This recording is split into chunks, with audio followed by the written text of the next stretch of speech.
fact that the average American is saying $100,000 is not a lot of money is crazy to me. Because when you think about how much the average American makes, it's probably around like $50,000, and I'm probably like upping it a little bit. But you can live comfortably off of $100,000. I've seen people live comfortably off of 50K, right? If it's just them. And that's not adding their spouse, how much the spouse makes. That's not adding that.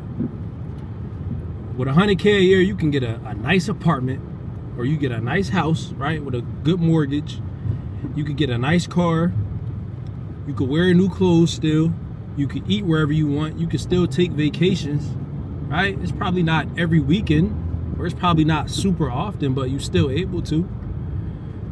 So the fact that y'all saying there's not a lot of money is it's kind of mind-boggling, because these are the same people that's complaining about inflation and the government and how they don't care about us. And it's true. It's true. Inflation is high. It's true. The government really don't give a fuck about it. But the problem is not the government. The problem is you. I want people to start taking self-accountability for their spending habits, because a lot of people, right, that are broke right now, they not necessarily broke because they don't have enough income. They're broke because their spending habits are terrible, right? I done seen people that made $30,000 a year save up hella bread. You feel me? And that's because their spending habits weren't crazy. They wasn't trying to drive the latest car. They wasn't trying to have the latest clothes. They wasn't eating out every single night, door dashing and doing all that extra shit. They was living a simple life. And I get that a lot of people don't want to live like that, but at the end of the day, you gotta live below your means, right? You trying to keep up with other people that you see.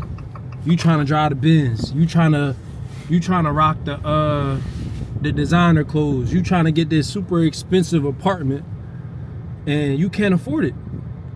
But you getting it just so you can say that you got it, just so you can show it off to other people that don't give a fuck about you. So this is why I say you're able to be comfortable and good off of 100K, because you can live a simplistic life and still be able to get whatever you want. You don't have to go all crazy. You don't got to keep up with everybody. That was my problem once upon a time. When I had my expediting business, I started making hella bread, right? I made 60K in 5 months. And that was the first time I ever made that money. So it was kind of life-changing to me. A lot of people might say that's not a lot of money, but to me, that joint was kind of life-changing. So I'm like, I never made this amount. And what I did is I started spending unnecessary money. I even got a new car. I got a new apartment. I started wearing clothes that was way more expensive than what I was wearing before I had that money. And I definitely feel like you should enjoy the fruits of your labor, but it's a way to do it, right? You're not supposed to excessively do it. You're supposed to do it in moderation. And what I did is I was just going crazy, just buying a bunch of shit.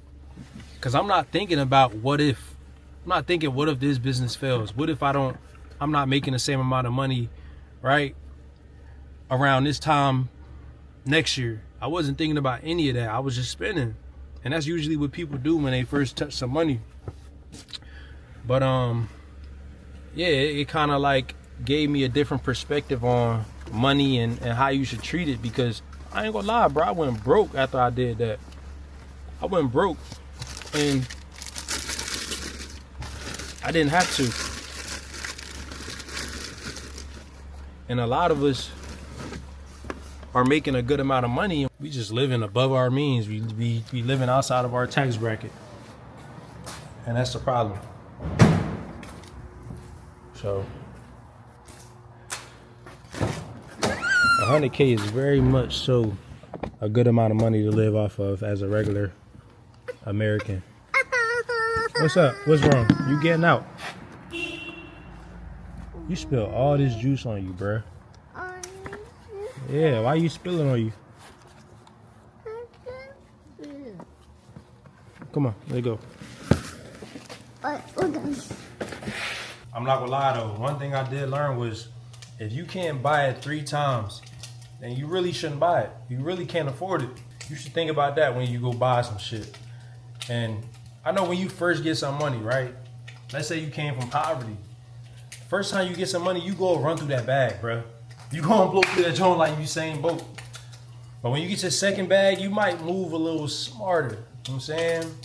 When you get that third one, that's when you like, all right, look, bro, I'm not spending no money. I'm putting 80% of this shit away, and I'll probably spend 20%. But that first one, man, you gotta let yourself get rid of that impulse, because you coming from never having no money and you finally touching something. It's gonna be hard to tell a nigga not to spend no money, bruh. It's gonna be super hard. So please don't downplay $100,000, man. Please don't downplay it, because that should have really set a lot of people straight.